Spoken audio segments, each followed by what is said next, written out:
All right, this is jpeg2RAW, show number 64, and it's December 4th, 2012.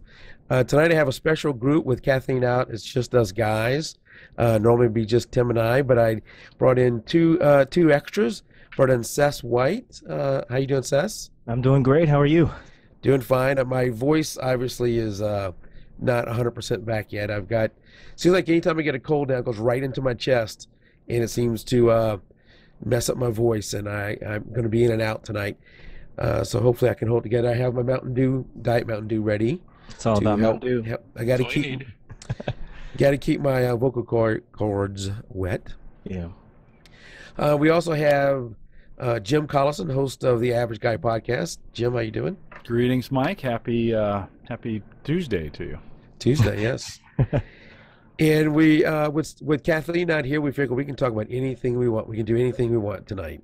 No, Mama's out.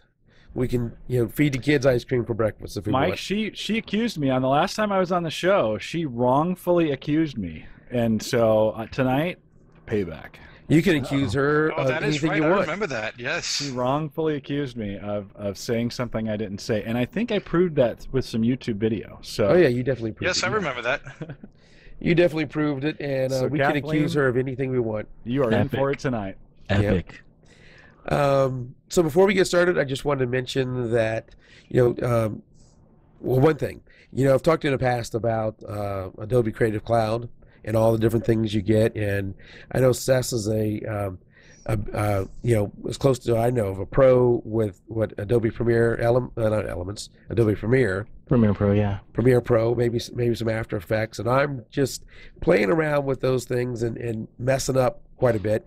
And one of the things I messed up was I switched from Audacity, which is a normal audio editor, to Audition. And Audition is fabulous. It's one of the things you get in Adobe Creative Live. It's just fabulous, except for when you don't know what you're doing. And I went to using variable bit rate in the encoding for the audio, which made it get a little bit less than the file size, which sounds good, except that in things like my phone, which uses Beyond Pod, and I think in iTunes, if you're listening to it on your iPod or maybe your phone, your iPhone too, well, things like that, the show looked like it was a 7-hour long show. Oof. Wow. The audio only, because the video was edited a whole different way.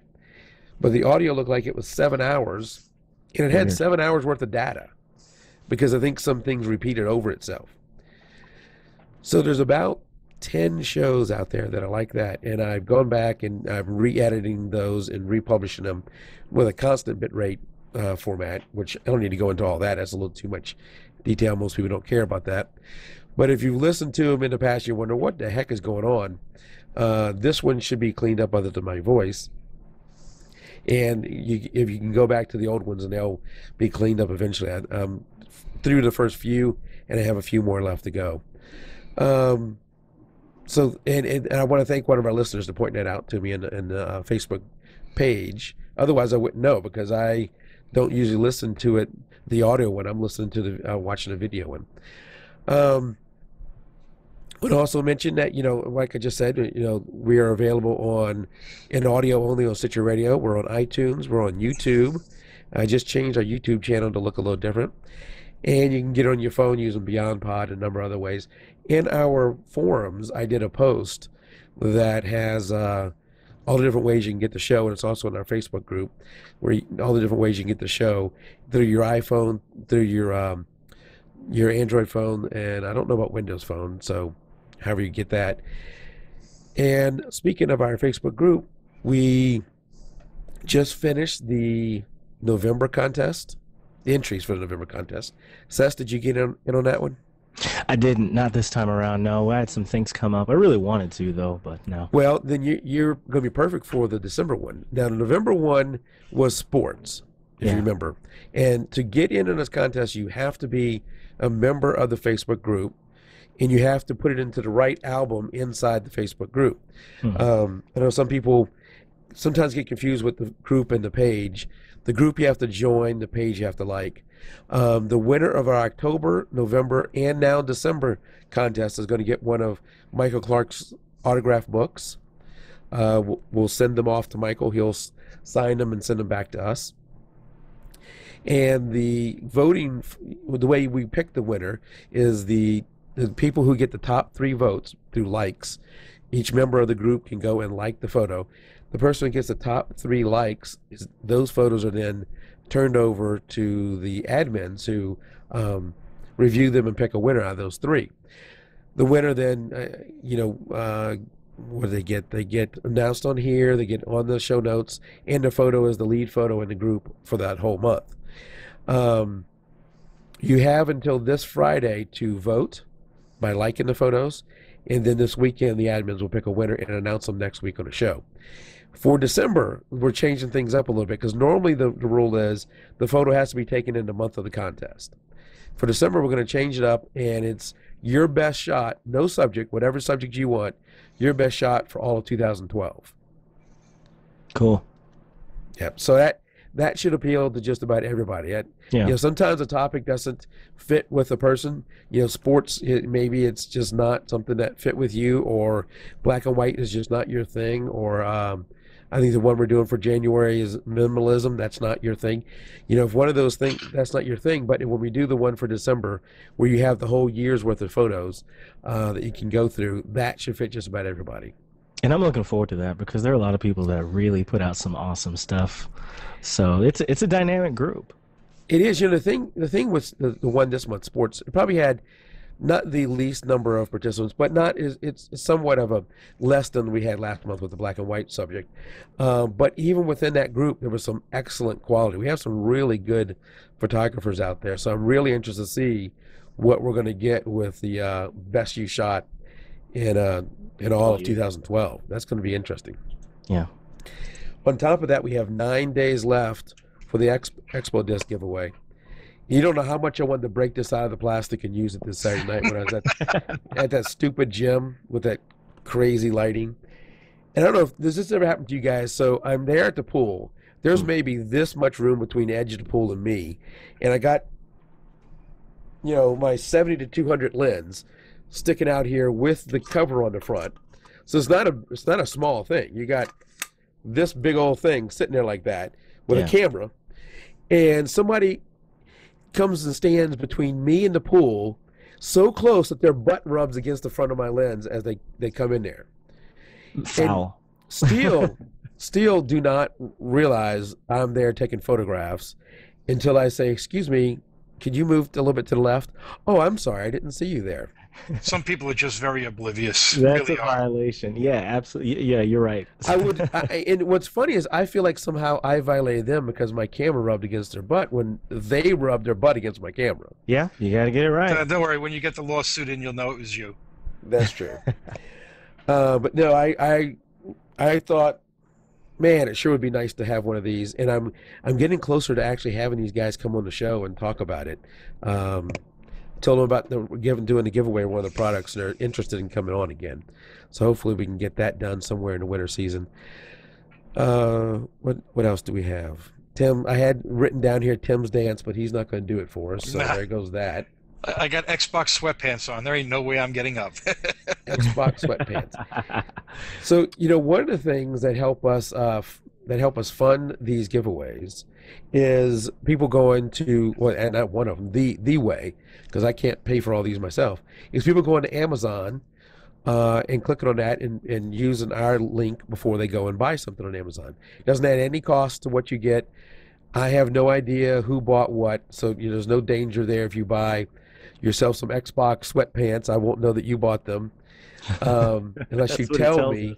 Unless you tell me, Mike, I bought some Xbox sweatpants, be looking for them. But the other thing is, Amazon is not always the best place. You can't get the best deal there because, like my 72, my D700, I bought off of Adorama, and that's another place I like to shop. So we also have an affiliation with Adorama. So right below, if you see here, there's the Amazon. Right below that is the Adorama. And then the other place, we're going to be talking about this in a little bit. If you're doing computer upgrades, one of the best places to buy, but even if you're not going to buy there to do research, is Newegg.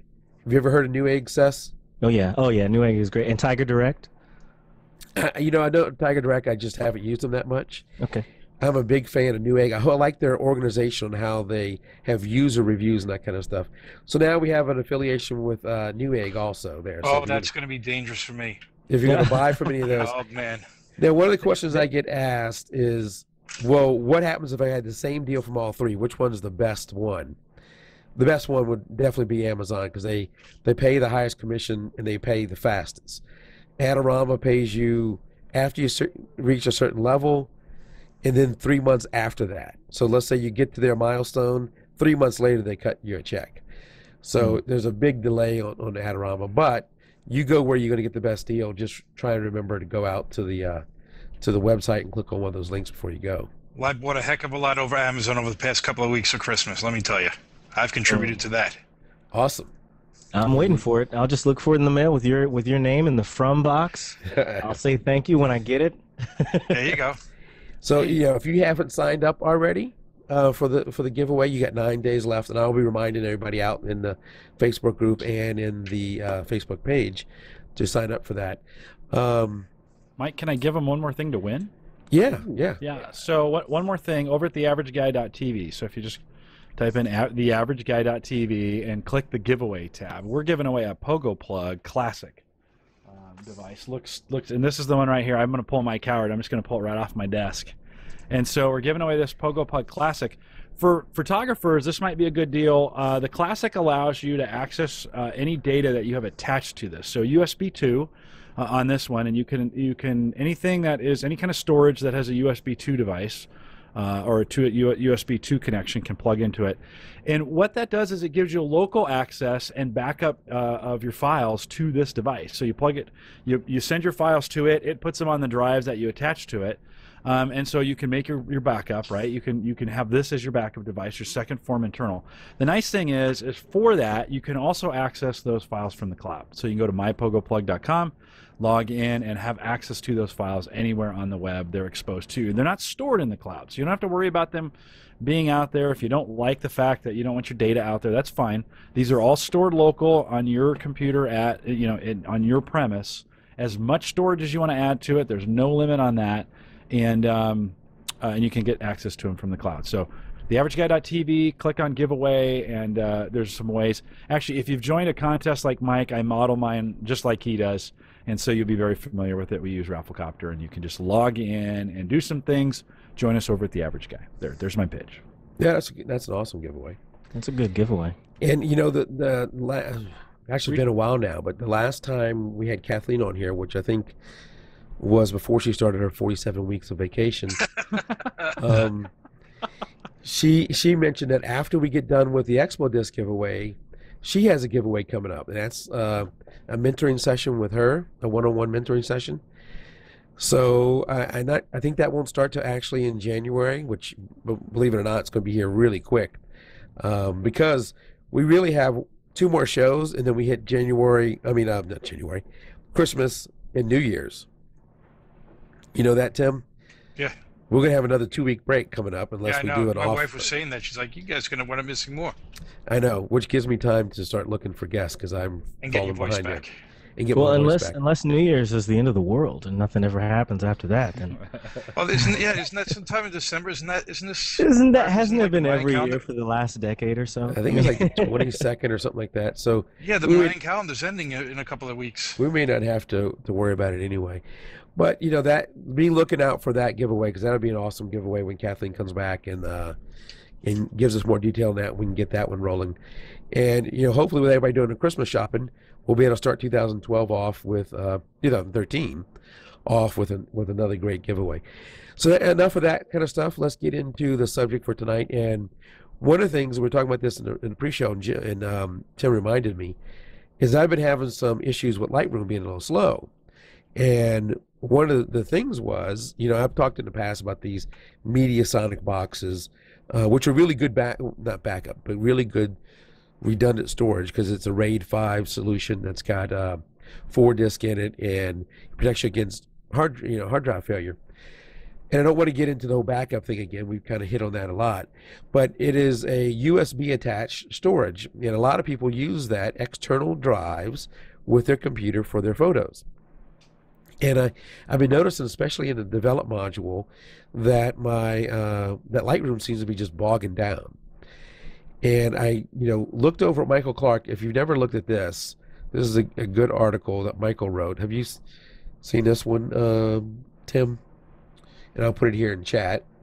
Michael Clark, who was, again, one of our guests a few shows back. I can't remember exactly when it was, but it was a few shows back. He gave us 6 ways to speed up Lightroom, and I had really pretty much already done all these. One is check for your hard drive space. If you're almost running out of hard drive space, that's a sign where you don't have enough scratch disk space for Lightroom. And in Lightroom, it's almost like a cache. You're telling it in Lightroom how much how much space to use it of your hard drive for a cache. And if you don't have enough space, it's not going to be able to do that.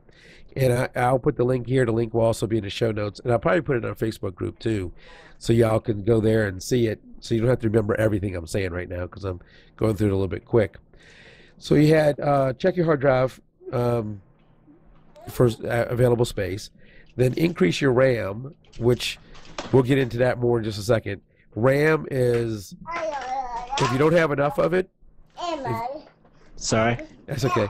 If you don't have enough RAM, it'll absolutely kill you. RAM is a cheap, easy way to speed up your computer. You want to make sure you have a lot of it. We'll come back to that. Number 3, here we go.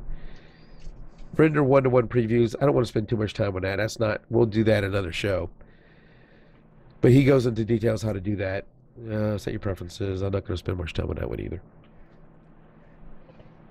That's going back to the one-to-one previews.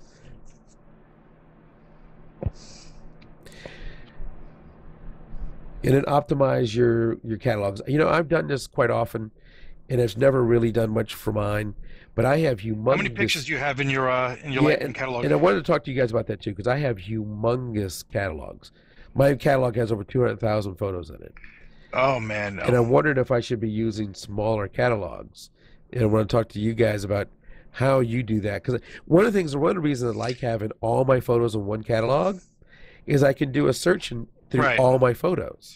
Well, I think the first thing is you take too many pictures. Well, that may be, but we're not going to Not going down that avenue. That's what Jared Poland said. He said, take less pictures, edit less. I only have 45,000 in my catalog, and I really don't see any issues. Like I said, we said before we started the show, my biggest issue had been I had everything stored on my server, and I noticed it was really bogging down. So I moved everything over to a new Western Digital Black drive, and I have no issues anymore. I mean, is it super fast? No, but is it something I can use? Absolutely. So and I think the rendering is where I get my issues.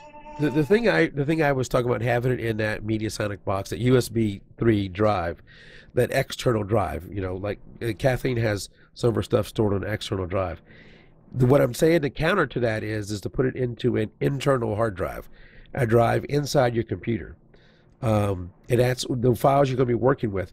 If you don't have enough space inside your computer, put the files you're not going to be using off on an external, but the ones you're going to be editing need to be inside to get the maximum speed. So then the next question, it made me think of the next question I get quite often, which is why I brought Sess and Jim in here for the show, is people say, all right, so I got all that, my hard drive's okay, everything, but my computer is still slow. I'm trying to use Lightroom or Photoshop or Adobe Premiere Pro like Sess does. I want to be like Sess. And okay. And I wonder what can I do to my computer, Mac or PC? We'll let y'all can take whatever angle you want, but I know Sess is going to know more about Mac than I will for sure. Sess or PC or Mac, what can I do to speed up my computer? So, Jim? Oh, I'm sorry. I thought you you were talking. I thought you were going to let Seth start. That's what I thought. But So, Well, yeah. it's pretty universal, and I mean, and I'm sure that we have more Windows users. So I mean, if you want to start with that, then I'll just tag on with the one little thing that might be Actually, different. I don't know what we have more of. Is it Windows or Mac? I think we're probably pretty even. you know, I think you'd be surprised. I think we might be leaning slightly toward the Mac users. Yeah. Hmm. That'd be an interesting survey, Mike, to do with your What- listeners. At some We may not point. want to know. And No, that'd you be good for wanna the know. Facebook group. Yeah, That'd be good. Yeah. for the yeah, it might Facebook be group. interesting. Maybe just here in chat, if you're in chat, just pop in your what you use, and just put PC or Mac in there, and we'll do a kind of an informal survey there, and just kind of get a feel. You know, I think just from a basic standpoint, from a PC side, of course, you know, every component is rated for different parts of speed, and for most people, I think we've gotten past the point of RAM upgrades for a lot of people. Most people are now buying PCs that have an adequate amount of RAM, but if you have a PC that's 3 or 4 years old, you might have gone cheap on the RAM when you bought it. And you know, RAM is those. It's very simple to, you know, just about anybody can pull the cover off their PC, and you'll see in most cases 2 sticks of memory that are in 2 or 4 slots that are in there. And if you, yeah, there you go. So Mike, point to those RAM slots there. Yeah, perfect. Speak when you do it, Mike, because they couldn't see it really. Oh, right here. Pop that up, right? And so in your case, Mike, you got 3 in there. Is that It is a really old motherboard. Yeah. But typically a newer motherboard would come either with 2 or 4, and what you really want to do, the key is if you don't know what you're doing, you know a tech guy who's in your family, right? Everybody's got the family tech guy, right? And we're all that for us. For our families, we do all that, right? Tim and Sess, Mike, you just spent the weekend, right? Upgrading. Yeah. People bring you stuff on Thanksgiving or Christmas, and you upgrade it. So the RAM upgrade. Yeah, but we enjoy that. Yeah, no, we do it willingly, right? I mean, it's something we do. We like to do it. So ask us. Right. You know, that we're not afraid. Ask us. It's fun. Makes you feel useful. Yeah, right on. And it's the holiday season. You're going to visit family. Find your family tech guy and ask him. But, you know, so if you're, especially with Photoshop and some of the Lightroom applications, they're very, very RAM intensive. And so if you are on a PC platform, which is easy to do, much easier to do on PC than I think it is to do on Mac, to get your memory upgraded. Although it's getting, I mean, it's pretty easy on Mac, right, Sess? I mean, in most cases, you're just pulling off a cover, that RAM is exposed, you can pull it out, and then. Well, that's on the Mac. Mac. What about like what about like one of the MacBooks? Can you even upgrade those? Yeah, the MacBooks you can. An iMac you can't. An iMac. I know there's something where it's sealed. So I've got the iMac is sealed, and that's yeah. Go ahead. I've got an old G4 here. This is PowerBook G4. A lot of folks probably have these. These are before the Intel chips. So this is the old Power Pro, and these are little workhorses. They've sold a bunch of these, and a lot of photographers and media folks bought these. This little cover comes off right here, and the RAM is exposed behind that. So you can just pull that off, and it's got 4 little tiny screws, and you can just pull that off and replace the RAM. It comes off very, very easily. And so oftentimes go in, check your system a little bit, see if you have RAM, and I'll ask you guys, let me ask you guys this question. What's the right amount of RAM to have for the stuff that you guys are doing? All right, so I have an opinion on that. Okay. If you're buying a new computer, I think the absolute bare minimum is 8 gig of RAM, but I would say the recommended minimum is 16. I use 32. See, I would have went for 16, except I upgraded. I mean, I had bought a lot of stuff at one time, and I have 8. And this was about 4. Well, this is mid 2012. I'm actually looking at my specs right now, and I have 8. It's two sticks of 4 DDR3. Yeah, that's a good point. So you bought 2 sticks. Does your motherboard? I don't want to get overly technical here, but does your motherboard have 4 slots? You know, it was ordered online, so I don't actually know what my motherboard looks like. Okay, and I think I just did the build a Mac. And I think a lot of people won't know what they have. But if you bought a Dell or a Mac or something like that, you can probably go to their website, look up the model number, and it will tell you here's what it is. You know, may tell you the motherboard make and all that kind of stuff, or Well, what you can RAM. also go to like Crucial.com or I think it might be Corsair, where they will actually do a scan of your computer to tell you what you have and what it recommends you to put in. Mike, in most cases, if you're a Mac guy, just take and you don't know, take it into the store. And the Apple geniuses are very helpful. Yeah. And they will know what to do, and they will tell you what to do, and they'll swipe your credit card while you're in there. It'll be a great process. They talk you into a new computer. Whatever it is, it'll be revolutionary. It'll be great. And pop into the Apple store and have a genius help. But typically, if you bought a Mac, you're probably right sized to begin with, unless it's 3 years or older. Yeah, unless you're getting it off of Craigslist, because then you never really know. No. But typically, if you bought a Mac, you bought it from the store, it's going to be right sized. If it's 3 years or newer, if it's older than that, chances are you might be able to get an upgrade and get that done. So that's the RAM. On the PC side, lots of different options. Engage that tech guy that's in your family. Have him help you do that. Anymore, that's one good way to get RAM. And then, of course, we've talked a ton about this at the Average Guy podcast when we talk about that, and we showed this before the show, and that's get yourself an SSD drive for your main system drive. So in the case of Windows, that would be your C drive, and some of the newer Macs actually are now coming standard with SSD. So if you bought a Mac in the last year, you probably have an SSD drive already in there, and you're getting the maximum amount of speed that's available. Most Windows PCs, are not that way at all. And you can see this is just a standard 2.5-inch drive, super thin, super light. There are no moving parts. I could throw this on the ground and I would not wreck it, which would not be the same for a spinning drive that you have. But this can get you somewhere between 5 and 10 times the speed improvement, because these things go super fast. So I think that the two best upgrades you can do for your computer is RAM if you don't have enough, and an SSD. I agree. Yeah. Yep. Like Kathleen, I wish she was here, but I can't remember how much she had. I think she only had 4 gig of RAM, and hers is like a 2 or 3 year old Mac. And that's not to mean that she could have got more when she bought it. So that's what she got. So I think she's going all the way to 12 is what hers could do, or something like that. So if you've already got the maximum RAM, then the next thing is SSD. Now, the issue with SSD is going to be you're not going to be able to make it your OS drive if you don't know how to do all that yourself, because your Mac OS or your Windows 7 is already running on a drive. But what you can do is put Lightroom or Photoshop on that drive, that SSD drive, or have it use that as its scratch disk. And another thing is just to be aware of where you're actually where you're installing stuff. You always have the option of installing it on whatever drive you want to. I mean, it's in one of those earlier options where you can click through it, or you can say, nah, I actually want to switch that. So I mean, depending on where you actually save that core information, that might help out your speed as well. I don't know the Mac access, but I know on a PC, if you have your page file, which is, it's getting a little techie here, but Windows uses part of your hard drive for RAM, send some of the files off there. Mm-hmm. If you have that as the same place as your OS or your main files for like Lightroom or whatever else, it can slow things down. Yeah, it's exactly right. Yeah, it slows it down too for us. So you really, what I've done is I went and bought an 120 gig SSD, and that is where I have all my Adobe programs loaded on that one SSD.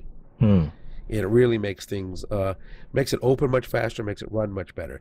And that's something you can do without having to spend much money to upgrade your computer. Yeah, and I have a terabyte internal, just my memory, and but I save the bulk of my files on my external. I have a Seagate. It's never given me any problems. Love it, but that's just where I like to save my stuff. It is a little bit slower, just like the course of the conversation we're talking now. But I do that for space and that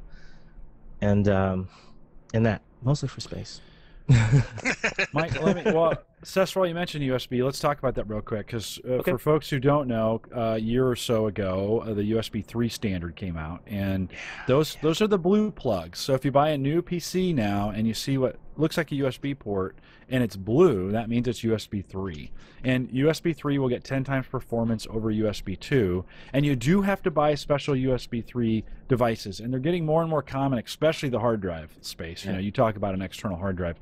There's more and more external hard drives out now that are USB 3 compatible, and you can just get really, you get much better speed than you ever got from USB 2. So in this sense, if you have a newer computer, it's got a USB 3 in it, check the back, take the flashlight, look at the back of your computer, see if it's blue. If it is, then you can start getting more speed out of your external devices. Not much more out along the USB 3 lines that take advantage of that speed as much as USB 3 does, but that's a good, if you're in the PC world, that's a huge improvement. And then on the Mac side, of course, the new standard is Thunderbolt, right? Seth, you want to talk a little bit about Thunderbolt? Yeah, Thunderbolt is supposed to be faster than FireWire, and I just kind of drool over it, wishing that I had a Thunderbolt port, but I don't. It comes on the new Mac hardware, and it's just supposed to be blazing fast. The thing that I'm hoping catches up though is that there's Thunderbolt hardware, external accessories and stuff like that to match. Because I mean, it's one thing to have it on the computer, but they're expecting for the rest of the world to kind of catch up with the Thunderbolt. So we'll see. Need I say the new Drobos Thunderbolt capable. So everybody on the Average Guy side and the Home Server Show knows me as the Drobo fanboy. I'll just say Drobos Thunderbolt. So if you're thinking about that, a lot of controversy can start over whether you're going to buy a Drobo or not, but they have Thunderbolt. Western Digital, just to be fair, Western Digital has a 4-bay, so you can put 4 hard drives in it. If you wanted to build kind of an attached NAS because you guys all have tons of data, right? I mean, all my storage together is less than 300 gig. That is like one photo shoot for Mike Howard, right?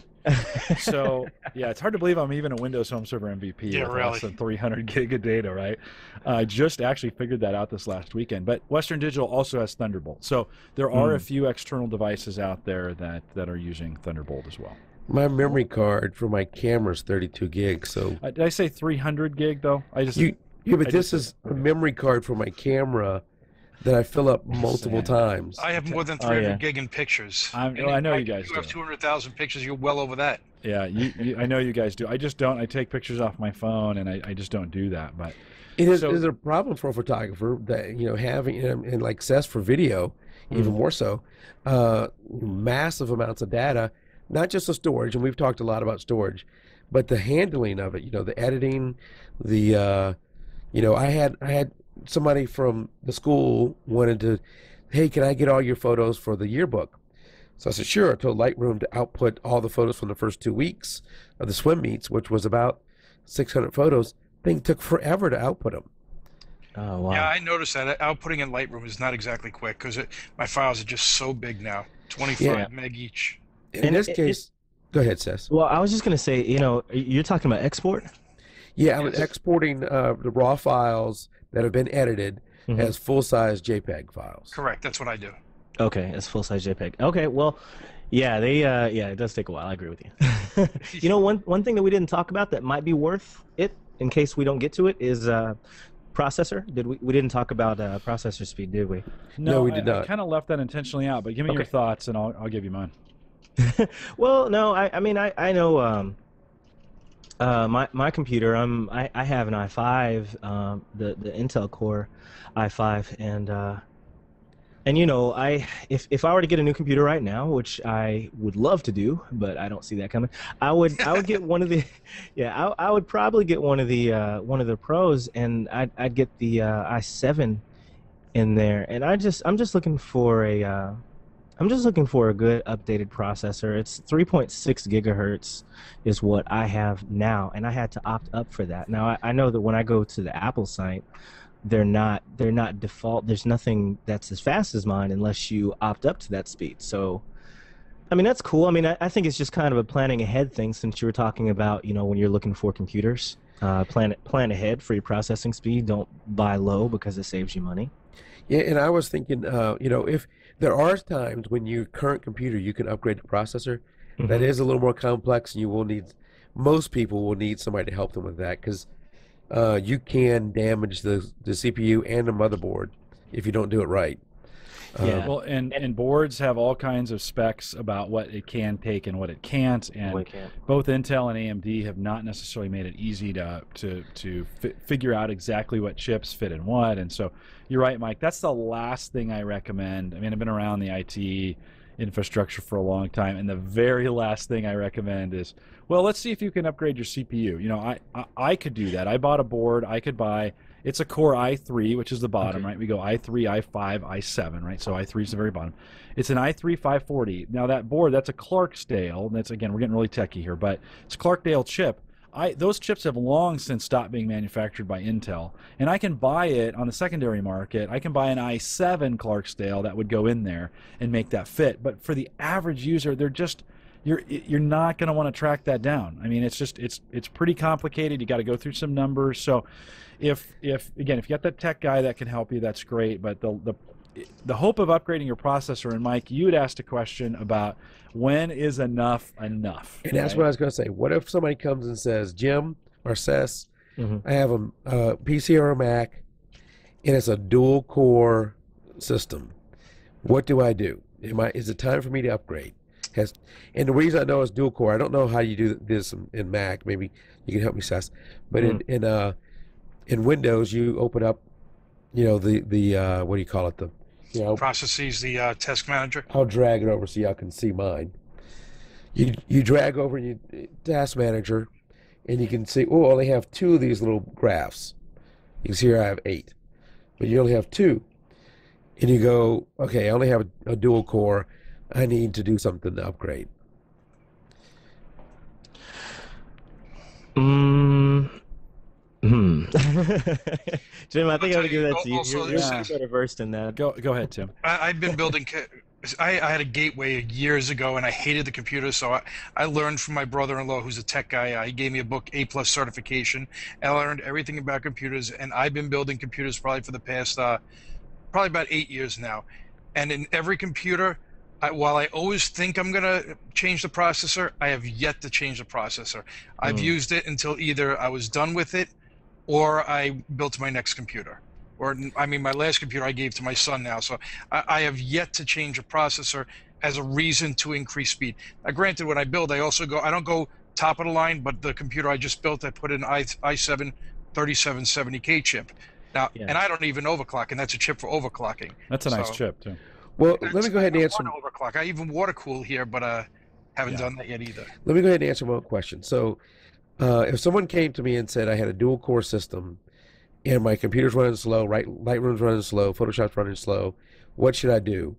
I'm going to say I think it's time to go ahead and buy a new computer. And you know how Seth was talking earlier about he has a Core i5 Mac, and these carry from Mac to PC too. So you can get a Core i5 PC also. I would say it's time to upgrade, and I would go all the way to Core i7. I agree. Yeah, they're not that expensive. Yeah. And I tell you what, something else just along these same lines that kind of deserves to be said. I'm not sure the average person builds their own. Because when I was talking about processor, I was talking about what to look for. Because a lot of people are shopping for computers this time around. So I'm talking about whole computer. Right? And that's what I'm talking about too here, Seth. I don't want. And I know on Jim's show he's going to talk more about building a computer. Okay. And while I think we have capable people in our group who can do it, I think there's a lot of photographers who maybe they can or they cannot, but they don't want to. And I wouldn't mess around. Your job is to take pictures, right? Do what you're best at. Don't monkey around unless you really like doing it, right? Don't monkey around trying to figure that stuff out. Mike, I think what you're saying is if you got a computer, it's 3 to 5 years old, and you're doing a lot of processing on it. You're doing a lot of photo processing, especially if it's if you're trying to be a professional photographer, the last thing you want to skimp on is your PC. That is besides your camera, time is money. And your lenses. Your PC is your bread and butter, right? I mean, those are tools and that's materials and equipment to do your job. So don't skimp or don't try and take an old PC that's been handed down and try and make that thing work. You're going to have to drop a little cash. I mean, you spent $2,000 on your camera. spend a little bit of money on your. Well, okay, I'm just saying, maybe just Mike's giving me the more than that. You spent between $2,000 and $10,000 on your camera equipment. How's that? Is that okay? Yeah, okay. More? Okay. Unless you're Scott Green, who you got to go even higher than that. You can get a really nice PC for $1,000. You can get a really nice Mac for $1,500. You can, spend. You're gonna just build that into your budget. Don't skimp on that, because you'll pay for that in the long run. I mean, you will pay for slow processing. And now let me say this: if you're just a hobbyist, and you're not trying to make this a profession, and you're just doing it from time to time, and you've got a 3 to 5 year computer, do all those things that we just talked about first. So can I upgrade the RAM? Can I put an SSD drive in it? And one we didn't talk about is, can I reload Windows from scratch on it? Can I put Windows back? In this case, I don't. Mac could be the same way, but I know for Windows for sure, after a couple years, gets all jammed up in the registry. And if you have Vista on there, go ahead and delete it and get Windows 7 on there. Upgrade to Windows 7, right? I mean, there's some things you can do, and right now you can upgrade to Windows 8 for $40. So it shows you how much they value that, huh? Yeah, easy now. How much does it cost to upgrade Apple? $25. It's pretty cheap. Well, it's pretty cheap, but they've been keeping it low forever. Also. Once a year, they're talking about now. Yeah, so you've got some. If your computer is that 3 to 5 year range, you've got some things to do, some questions to answer before you necessarily just go out and purchase a computer. If this is your business, and it's if it's older than 3, you probably need to be jumping on something new at this point. One thing I hate on Apple a lot, but one of the things that they do is they limit your choice somewhat, so you don't have, where to go. You go to their website or to their store, and you can see their devices. You can buy their devices. So it's, in that sense, they still have a lot of choice, but in that sense, it's a little bit easier. If you're a PC, I just had something pop up over there. If you're a PC user, you got a much wider choice, which makes it sometimes more difficult. And I am, while I'm a fan of Windows, I'm not a fan of all PC makers. So who would you guys recommend as a good PC maker if somebody's going to look and buy a new computer? Tim Kemperle. Oh, I'm sorry. So I just spent a whole weekend at the Microsoft store down in Kansas City last weekend, and saw some of the new Windows 8 stuff that is out. And you cannot, I saw an Ultrabook PC, a $1,300 Ultrabook from Acer, who has traditionally been the bottom of the barrel. Yeah, I was going to say Acer's bottom. Right, yeah. This has an IPS screen, so some of the best graphics. I mean, a beautiful screen, super thin, a 256 gig SSD. So what was in the past is not necessarily indicative of what's going on in the future. I think you've got to go out and look. I mean, you got to spend a half a day or a day going out and getting your fingers on some PCs, and because I don't think anymore there are great PC manufacturers anymore. There are manufacturers who make great PCs. And you need to go out and look at some reviews, and because definitely look at the reviews. I mean, they're out there for every. HP makes some great stuff, and they make some junk. Dell makes some good stuff, and they make some junk. So you just need to, Lenovo right now is probably the best all around, getting the best reviews, and the market is speaking by buying. They're the number one, or they're quickly moving into the number one slot for PC sales. Well, definitely for business PCs. Yeah. And so you want to take a look at all of them. I get that's my number one question I get all the time is, well, who do I go with? It's really hard right now to say who to go with, because the manufacturer, there's some, you could, like I said, you can have a long-standing manufacturer. Well, you look at Samsung 20 years ago. Who would have bought a piece of Samsung? And now you look at them. No, right on. Some of the Windows 8 Samsung devices are just sweet. I mean, some of the best phones are being made by Samsung. So, you've got to go out and test drive them. So go out to the store, look at Amazon, look at Newegg, read some ratings. If you got one you kind of got your eye on, take a look at that, look at some of the ratings, and go from there. So, and at some point it's kind of paralysis by analysis, right? There's just so much to look at that you just kind of go cross-eyed. Well, you can't ever say, I'm just going to wait for the next thing, because you'll just keep waiting. Oh no, you'll never. Yeah. Buy something and the next day there's something else. Right, something else is out. The last Don't have true. buyer's remorse because you're going to have it all the time. The last PC I bought was a Lenovo. I bought that for my son who's in college, and it was a really, really nice. I mean, they're making really nice laptops right now. It's a Core i7 mobile. It's got 16 gig of RAM on it. It had a 1 terabyte drive in it. I mean, it's a really nice, very nice screen. So it was a good experience. I mean, it took them a while to ship it because it was a back to school special, but so you know. So what would you sound like you were talking a lot about laptops? I'm gonna put you on the spot, Jim. Yeah. Recommend your number one laptop and desktop for a PC. You know, Mike, if I were, I'm gonna totally Punt. dodge this question, Okay. right? Because Wow. At least he said he was. That's right out front. no, I mean, because if I were buying when back to school, this was just months ago, came along, I looked and did exactly. I spent a couple hours looking at what's out there and some reviews, and eventually we found the right one at the right price with the right configuration, and we bought it, and that was the Lenovo. I've been a big Dell guy. I mean, I bought a Fujitsu for my server, right? Desktop. I bought a Fujitsu. Who the heck has ever heard of a Fujitsu? But I needed a Core i3, and it was $299. And I read some stuff, and it was a great looking box, and it had all the features I was looking for. So I'm not as brand loyal, I guess, is what I'm saying, Mike. You got to have this or you got to have that. I think there's so many factors that go into this. So All right.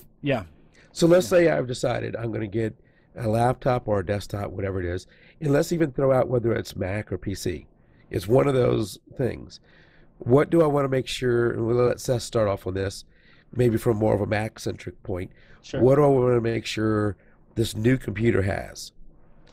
Well, we were talking processor. i7 is what I said that I wanted, and then you basically said that you would buy the same thing if you were to buy right now. I would look for an Intel for the Core i7, and if you're able to get the faster speed, get the 3.6. That's what I have. That's what I would buy again.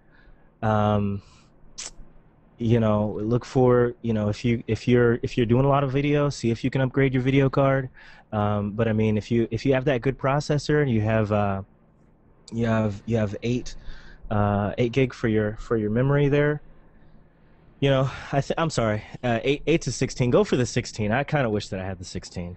Yeah, I think I don't know how it is on Mac, but it's probably not much different. On a PC, 16 gig of RAM is Maybe $100. $100. So it's super cheap. Yeah. get as much as you can. And you brought up a great point, the video card. So a lot of times you may discount the video card because you're saying, I'm not going to play games. I'm not going to be playing Xbox, whatever, on my computer. However, the stuff you're doing, Seth, with video editing and Photoshop and Lightroom can all use the video card to help speed up the operations. Yeah. Not Lightroom. No, Lightroom can too. No, everything I looked into it, Lightroom has no bearing on a video card. Well, a video card has no bearing. I actually put a question out to on This Week in Tech to what's his name, Ryan. I can't even think of his last name. Seacrest. Yeah, Sorry, I wanted to say Seacrest, but they actually answered the question on air, and they agreed that Lightroom does not utilize whatsoever a video card. Okay, this is going to be a debate between Tim and I. I'd like to find something that says it because I don't. In my current build, I didn't even put a video card in. I went with the new motherboard with the video card built in. With a video card built in, and you know what? I have no issues whatsoever. Now, Okay. if I was doing Premiere, yes, even Premiere Elements doesn't utilize a video card. Adobe, for some reason, and you go to the Adobe site, they really don't even talk about it. It's pathetic. Well, and Photoshop does. Photoshop CS6 does. So But here's what. the ones they talk about is the $4,000 cards. They're talking about the very expensive cards. The I can't think of the name offhand, but well out of my price range. So, and here's where Tim and I are going to differ here, which is fine. There's a list, and I'll find the link and put it in the show notes and put it in the Facebook page. But there's a list of supported cards that they will use to help the processing. The biggest part is in CS6 in the Liquify tool, uses it to make dramatic differences And while there are some, like Tim said, that are multi-$1,000s, there's some that are in the just several $100s. So, you know, if you're going to be doing a lot of that stuff, the video editing with Adobe Premiere Pro or some heavy Photoshop work, I would take a look at those video cards and say, can I get one of these in my machine? Otherwise, you know, like Tim said, the video that may come with a built-in video on the motherboard, and you really don't have to worry about it. Just worry about the hard drive, the RAM, and the processor. And before we shift, I had one more thing before we move on to the next thing about the last thing. Jim was talking about just the importance of making sure that your tools are the tools that you need. He was talking specifically about your computer. I got to the point on, and this kind of serves the question, when is it time to upgrade? I got to the point in late 08, early 09, where my PC, and I'm not dogging PC at all, but I have I forgot, it's around here somewhere. I had this PC laptop, and it was 17-inch. It was a monster. Like, it was awesome for its time. And then I got to a point where I'm like, oh doggone, this thing is so slow. I got X, Y, and Z, and I was a biker. Well, I still am, but I sold my motorcycle. I sold my motorcycle so I could get the hardware and the software that I wanted, and I don't regret that at all. I'm just so happy with my machine now that you know, my computer makes me money. My motorcycle doesn't. I'm gonna buy another motorcycle, but you do have to make sure that the tools you have are the tools that you need. Otherwise, you're gonna be wasting time, and you might be wasting money trying to do other fixes that don't serve the core problem. Yeah, great point. And let me add, I went and grabbed just two really good examples of some, you know, choosing your device that's appropriate for what you're trying to do. So I have an HP HPDM1Z here that is a little netbook that came out, I don't know, 2 years ago during the netbook kind of craze. And it's got an AMD 3 processor in it, which are they're equivalent to an Atom or a almost like a what's the one that are coming out on the Surface tablets now, Mike? Why am I not PowerPC? Yeah, no, Tim. What's the new processors inside the Surface tablets? Why am that escaping me? Inside of Not these? the Atom. Yeah, not the Atom. No, ARM. Thank you. I knew it was with an A. They're ultra low power, but you know, this is you're pretty. This is an 11-inch screen and your pretty standard laptop. I've since installed Windows 8 on it. It was a dog with Windows 7. Windows 8 has been great. This is my favorite machine at this point because it boots so fast. I use it for web browsing, word processing, those kinds of things. I would never do anything photo on it. This is kind of my day-to-day get work done. It goes fast. It's super light. I carry it around, and that's fine. You know, for work, they just issued me this brand new, so a little bit bigger, right? This is a Dell. This is a Core i7. This is what you'd expect. This is probably a $900 or so, maybe a little bit more laptop that's out there. I was trying to log in and get the specs on it because I think it comes with 8 gig of RAM. But for the average user, you were talking about 16. If you're not doing a lot of stuff, 8 works, right? And if you're not doing a lot of stuff, a tera or a gig on your video card is fine. So you just really need to kind of measure what the kind of stuff that you're doing, because we spent a ton. Well, I shouldn't even say ton. I think we got him a 2 gig video card in his lap. I mean, he has a monster laptop. I mean, it is rock and roll. And I think we got that for like $800 or $900. So that's not terribly expensive right now at this point to get some really good quality parts that's out there. So, you know, again, check your usage. I can't give any, you know, what am I going to use it for? Because don't overbuy if you don't think you're going to, if you're just not doing that stuff. Although the range between laptops right now, Mike, you asked me what's my favorite one. My favorite one is the one that's least expensive to me. So laptops are between $500 and $1,000 on the PC side for almost everybody, right? If you go over $1,000, you're getting something super special on there that nobody else has. You're getting an upgraded screen, or you're getting some kind of fancy stuff on there. So $500 to $1,000, the closer you get to $1,000, the better it's going to be. All right, we're coming up on the hour, but you brought up a point that we haven't really touched on yet, but maybe we can have this as the last discussion point, both Mac and PC again, is the screen. So, you know, maybe my computer is fine, but if I'm working on photos or video, the screen is incredibly important. What kind? Do y'all have any special monitors or IPS monitors or I anything have like that? two monitors. I have an NEC, which is an IPS, and a ViewSonic 24-inch side by side, which is also an IPS. And can you tell us what an IPS is? In plane switching. So I guess the difference between an IPS and a TN, which is what everybody sees, is a TN is a twisted mnemonic, I think. And that one, if you're looking at it, the screen refreshes are great. So if you're playing games, it'll be very fluid. But if you move to the side of the screen, the colors will change on you. While an IPS, which is in-plane switching, you'll be able to move side to side, up and down, and the colors will stay the same, which for anybody that does photo editing is very important. So what you print is what looks like on the screen is what will come out. So, And the biggest problem is when you go to buy a computer monitor, more often than not, it will not say if it's an IPS or a TN. If it's expensive, it's likely an IPS, and they'll probably say it. If it's not an IPS, it probably won't say anything. one of the things I thought you used to be able to tell is the IPSs would say 16.7 million colors, and you wouldn't see that on a TN panel, a TN monitor. But now you see that. Tim, that's changing. I'm noticing now, both online and when I was in the store, when I was in the Microsoft store, they clearly labeled their IPS monitors. Well, they want you to know it now. Yes. Right. If it isn't, they won't say it. Right. It's a selling point. That's a selling point. Yeah. If it doesn't say IPS, it's not. And Exactly.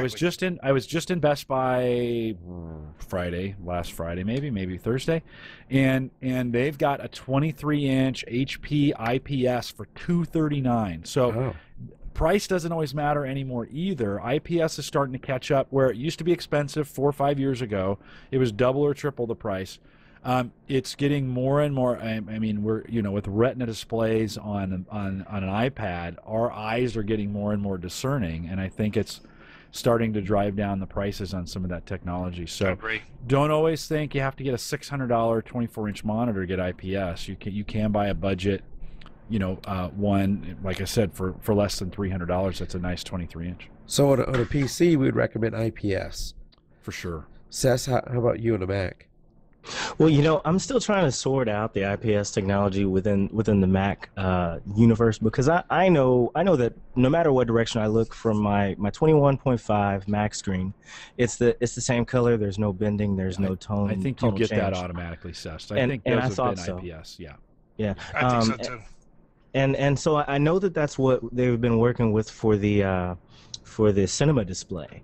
I don't own a cinema display. That's just the built-in. So yeah, that's what I thought. Now I have this Handspree, and I don't know if any of you guys are familiar with the company Handspree, but I just bought it because it had a HDMI input. But I have this Handspree monitor that I just don't edit on because it has, of course, that issue. Whichever angle you look at it'll change the quality and how true that is. So I just edit directly on my 21.5, the Mac screen here. All right. So, yeah. I think Mac screens have always been known to be very good, so I don't think there's generally an issue with those. Yeah, Steve would not have skimped on his monitor for sure that they were putting in there. So if you bought a Mac monitor in the last 2 years, you've got probably the best that you can get. You paid for it. I mean, you paid a premium for it, so yeah. You've probably got the best. They won't skimp on those. And speaking of paying a premium, there's one thing that I think, I'm not going to say it's overrated because I don't own one. I haven't seen one up close. But the new 13-inch, the Retina, if I were buying right now, I wouldn't actually get the Retina version, only because I haven't seen it yet, and I know that once I will, I'm going to want it. but that price difference, I just there's a big jump. And so I would go for the 13-inch if I was doing laptop, 13-inch regular display, because the regular display was already beautiful. See, I'm spoiled with desktop where I've got, the much bigger monitor. I could not work on a little 13-inch monitor. Neither could I. For sure. Well, that's sure. if I had to be out and about. And I've had a couple situations that I wish I could just dump my card at the time, and because maybe I'm shooting video, or maybe I just need to see something a little bigger than obviously, if what you're doing requires you to be mobile, you're going to need to have a laptop. Yeah, and it wouldn't be a 21-inch laptop.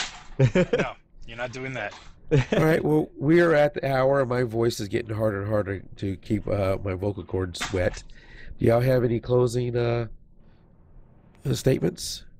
Well, I think the one thing, the way I always go about purchasing PC parts or anything, I never go high end, I never go low end. I'm usually just above the middle because the high end is way out of price and low is generally not going to work within a year or two. So I go a little bit above midpoint so that 3-4 years down the road, that computer's still working very well. That's just how I go with it. Yeah, Tim, you make a good point. I think I'm with you. I'm almost always in the middle. So take the cheapest, take the most expensive. Then I start looking at those PCs in the middle, and that usually gets me to a good center point. Mike, I think we're all in the Average Guy Facebook group, and that if you want to get more technical with this stuff, and we got 100 guys in there right now who would love to answer questions that you might have about your PC. So if this was too technical and you didn't understand, but you got some questions, head over to facebook.com/group/The Average Guy. We'll put that in the show notes. And you're welcome to join us over there, and we'll answer your questions around PC stuff. It's a good group. Yeah, it's a great point. As a lot of photographers may be thinking, it's getting the holidays. Let me go ahead and I'm going to upgrade my computer. That's going to be my Christmas gift to myself. But I got some questions. You can ask it in our group, but we may not be the best group to ask. Jim's group may be a little bit better group to ask if you can't get your answers. I'm sure somebody over there can really help you out. They're pretty fast too. There's some good folks in there that'll hop right on there. There's some good guys that watch that site. So I can't say I watch it all the time, but there's some good guys that watch it for sure. All right, Seth, do you have anything coming up anytime soon? Actually, yeah, I have a new podcast, brand new podcast. That's Well, you tell us a little about that. It's been accepted into iTunes, and I'm actually gonna get the first episode cranked out. The first actual episode. Right now it's just an intro, but the first actual episode cranked out, and I was aiming for the second weekend in December, which is coming up. So but it's called Design TV, and it's basically the multimedia journey through photo, video, and graphic design from the perspective of the creative. So it's not really a podcast for the clients. It's really more for folks like us, folks that create content and just working on new things, trying to improve what they do. And where can people find out more about that? Oh yeah, you can go to design.tv, which will take you directly to the podcast home, which is a spinoff of my website for all my photo, video, graphic design stuff. So yeah, design.tv. Oh, and is spelled DEXINE. DEXINE. That's right. Design. It's part of my business name, which is Intelligent Design. DEXINE. It's also in iTunes, like I said, and hopefully we'll be in Stitcher, like all you big boys. Well, very exciting, Tess. We'll be looking for that, and cool. I'm sure we'll have you come back on and talk about it again in the future. Right on. Jim, how about you? Haven't I pimped my show enough? You have, but this is the closing. Let's all. Yeah, you bet. Head over to theaverageguy.tv. All the links are over there, and we're your tech show. So, if you're interested in talking about PCs and parts and Mac and Mac and Windows and all that stuff, we are your guys. The Average Guy, all one word, .tv. All right, very good. Tim, I know the answer, but I'm going to ask anyway. Yes. Well, where can people find you? Oh, you just find me at jpeg2RAW. There you go. I'm a very quiet person out here. Every once in a while, I don't even post to my Flickr page anymore. Every once in a while, Tim will come into our Facebook group and say something. Yes. Yep. And then he's going to do the Gundam style dance. Yes. Are you ready for that, Tim? Maybe if I'm not wearing my Xbox sweats. That'd be a great video. All right, guys, hang out for a second, but everybody out in chat, that will end the live show. We'll see you back next week when we have Sarah Wilkerson, the CEO of Clickin' Moms. Yeah. So next week is Clickin' Moms. Tonight was whatever dads. Tech dads. Geek dads. So we had our little fun before we have Kathleen back. Although I'm the one who booked Sarah, not Kathleen. So let's point that out. And later... Here's competitive at all. Here's another. Not at all. Here's another one for the dads, although it'll be more for the ladies too. This is good too. is in February. We have our first boudoir photographer coming on, and Kathleen tried to book her and was not successful. Mike booked her. Oh, Nice. Yeah, so Nicely done. she's a very good photographer, very tasteful boudoir, and I'm very excited to have her come on late February after Valentine's Day. So I'm sure you'll be seeing more posts about that in the future. And then for the ladies, I'm sure we'll have a boudoir session. If Kathleen could, don't make me laugh, Seth. I still got that chest thing going on. That's awesome. I got you guys on that one. If Kathleen can figure out how to produce the show, go ahead, go right ahead, Kathleen. Magic Eye Studios knows who I'm talking about. So what you're saying is that it won't happen on your show. right. No, there's Magic Mike. there's many topics of photography we want to cover. Boudoir is about as far that way we want to go. We want to keep this, PG-13-ish. I don't want to go any further than that. But there's topics we haven't covered yet. We really have not covered sports, macros, a lot of other, street photography. There's a lot we have not covered yet. But with that being said, let's go ahead and close the show so I can go get something to drink. Some or rest. Yeah. All right. Good night, everybody. Good night, everybody.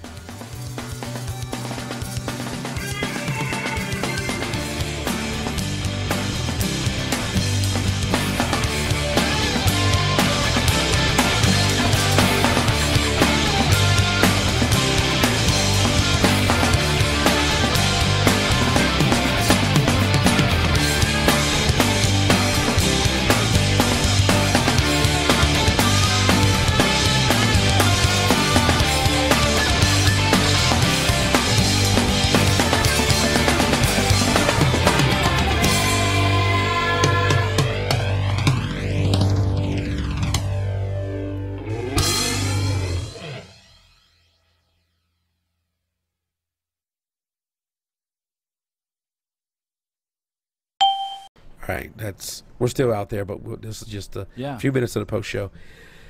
So Saturday night, I trying to get myself feeling better for Sunday, hoping I can go to work on Monday. And my wife was always, you got to take the right dose. You got to take the right dose of medicine. So Right. I decided, yeah, that's fine. I'm just going to take multiple kinds. Wait there a you go. minute. You cover all the bases. So I took some kind of flu medicine. I took some NyQuil, and I went to bed. And apparently, I talk in my sleep somewhat. Oh, But boy. Saturday night, I must have been talking very loud in my sleep, plus kicking the bed. And I even occasionally would slap my stomach and then say, ow. That must have been a hell of a dream. Wow. Wow. Nice. I don't remember any of it. Fight Don't remember- yourself. See, that's where your wife should have videotaped it. That's She what should happens have. when you're dosed up. She should have, because she got out of bed saying I was talking way too loud. And she had to go sleep with one of our kids. And then the next thing I know, I am on the couch, waking up and thinking, why is it so dark outside? It was 5 o'clock the next afternoon. Wow.